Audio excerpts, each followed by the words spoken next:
ஹரே கிருஷ்ணா. ஓம் நமோ பகவத்தே வாசுதேவாய. ஹரே கிருஷ்ணா. ஸ்ரீமத் பகவத்கீதை அத்தியாயம் 2, கீதையின் உட்பொருட் சுருக்கம். பதம் 63. குரோதாத் பவதி சம்மோக சம்மோகாத் ஸ்மிருதி விப்ரமக ஸ்மிருதி பரம்ஷாத் புத்தி நாஷோ புத்தி நாஷாத் பிரணஷ்யதி. டிரான்ஸ்லேஷன். இந்த ஸ்லோகம் போன ஸ்லோகத்தினுடைய தொடர்ச்சி.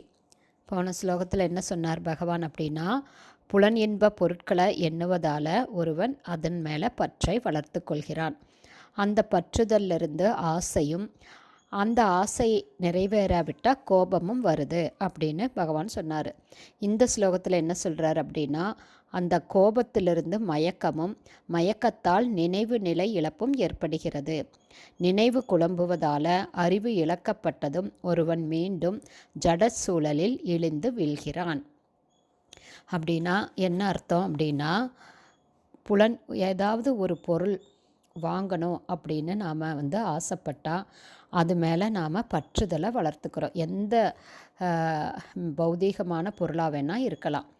அந்த பொருள் மேலே வாங்கணும்னு பற்றுதல் வந்ததையும் அது மேலே ரொம்ப ஆசை வருது, அது வாங்கியே தீரணும்னு ஆசை வருது. அந்த ஆசை, அதாவது எனக்கு இப்போ ஒரு வீடு வாங்கணும் அப்படின்னு நினச்சா, என்கிட்ட ஒரு 10 லட்சம் இருக்குது அப்படின்னா, நான் ஒரு 50 லட்சத்துக்கு வீடு வாங்கணும்னு நினச்சா அது நடக்காது. அது நடக்காதப்போ கோபம் வருது.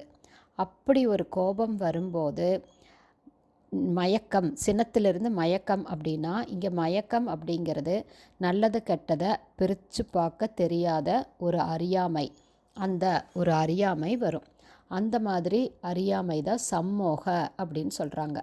அந்த மாதிரி அறியாமை வரும்போது ஸ்மிருதி விப்ரமக அப்படின்னா நினைவு குழம்பி போகும். அந்த நினைவு குழம்புவதால் நம்மளுடைய அறிவு இழக்கப்படும்.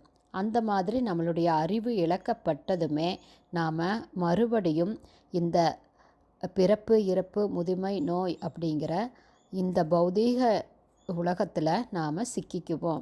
ஏன்னா நமக்கு நல்லது கெட்டதை பிரித்து பார்க்க தெரியல. எது உயர்ந்த நன்மையை கொடுக்கும் அப்படிங்கிறதும் தெரியாமல் பௌதீகமான பொருள்கள் மேலே ஆசைப்படுறோம். அந்த ஆசை நிறைவேறாதப்போ கோபம் வருது. கோபம் வரும்போது நினைவு நிலை இழப்பு ஏற்படுது. அதனால் மறுபடியும் இந்த பௌதீக பந்தத்தில், பௌதீக உலகத்தில் சிக்கி துன்பப்படுறோம். இதிலிருந்தெல்லாம் விலகணும் அப்படின்னா பகவான் சொல்வது போல் நம்மளுடைய புலன்களை நம்மளுடைய கண்ட்ரோலில் வச்சுருக்கணும். ஹரி போல்.